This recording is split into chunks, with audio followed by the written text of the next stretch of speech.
Good day, everybody, and welcome to this week's weekly Wednesday webinar, our 5-minute brainstorm. My name's Chris Orestes, and as always, every week, it's a pleasure to be able to visit with you all for just a few minutes and to discuss a topic of relevance for yourself, for your practice, for your clients.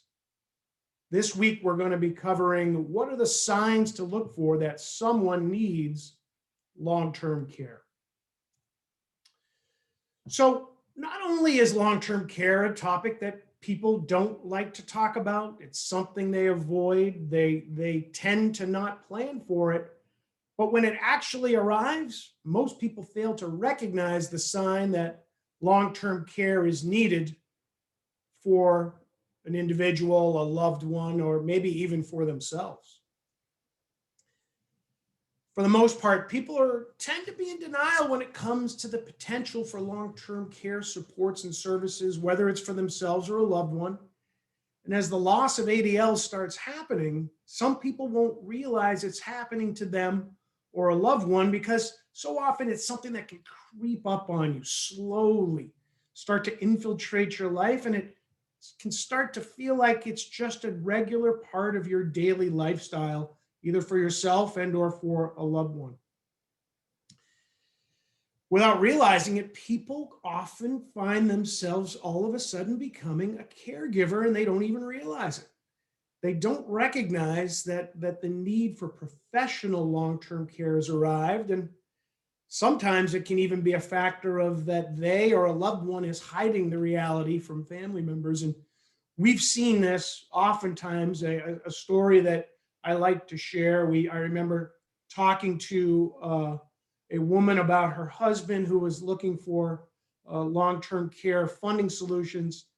And as we asked about ADLs and asked about could they shower for themselves, the wife said, well, course, my husband showers for himself just fine. I mean, I help him get into the shower. I don't want him to fall. And I turn on the water, make sure he's not going to burn himself. And then I'll wait till he's done and then help him get out and help him dry himself with the towel. So yeah, he showers on his own just fine.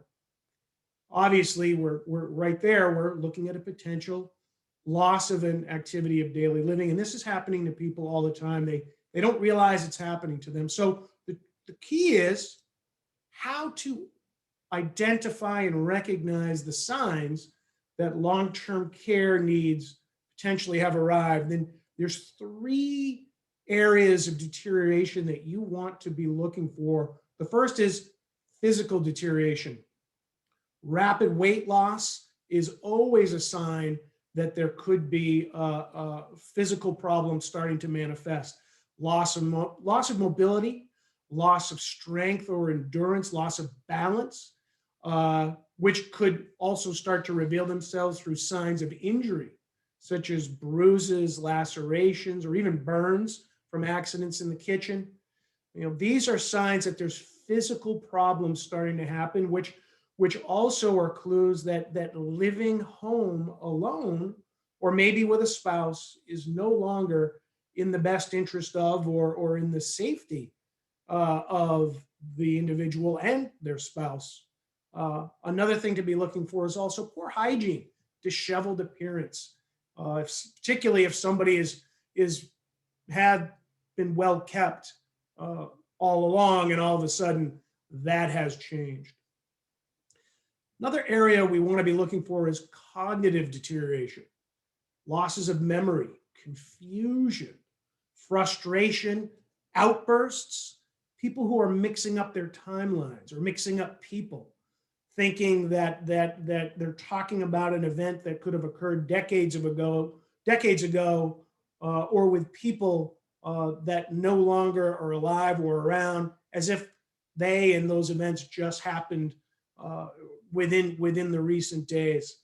Those areas of cognitive deterioration are another critical clue to the fact that somebody might need long-term care. And what you don't want to do when you see these areas is blow it off to quote unquote a senior moment. Sure, as people get older, it's a matter of recognizing that memory can fade, but it's different than cognitive deterioration.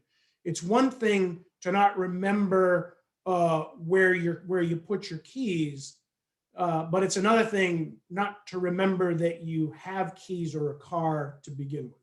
Two different things. Thirdly, environmental deterioration. You're going to find a lot of clues just by looking around the home. Again, typically, if a home had been well kept, and all of a sudden when you visit, it's now messy and disheveled, there's signs of damage around the house, burn marks in the kitchen, the car crashing into the walls of the garage, or house items are strangely out of place. Things like all of a sudden you're finding pots and pans or plants in the refrigerator or in the bathtub. Seriously, you can find some items very strangely out of place, or you may notice that there's been some makeshift adaptations around the house by the individual or their loved one for safety or mobility reasons, but sort of homemade, done themselves. These are going to be additional clues you want to be looking for that maybe remaining at home is no longer an advisable strategy, and it's time to start talking about making the move to long-term care. So you're looking for physical, cognitive, and environmental deterioration. Any of those or a combination of them are clear clues that long-term care needs may have arrived, may have even arrived a while ago. So picking up on those clues that someone's in need of long-term care, it's a matter of physical safety. Also, financial readiness. It isn't something typically you can just snap your fingers and move into a long-term care situation, whether it's assisted living, home care, nursing home, and financially you're just ready to handle it.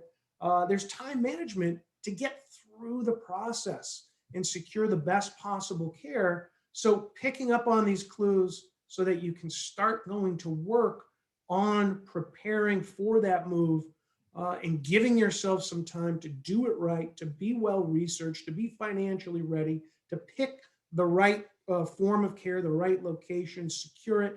That'll take some time, take some information, take some resources, and it all is going to start by recognizing that the need is now there, and picking up on those clues is the pathway to understanding that the time and the clock now has started ticking. So I want to thank you so much for joining today's 5-Minute Brainstorm. Signs that someone needs long-term care. Please join us again next Wednesday for our 5-Minute Brainstorm. And every Wednesday, we look forward to having you join us again.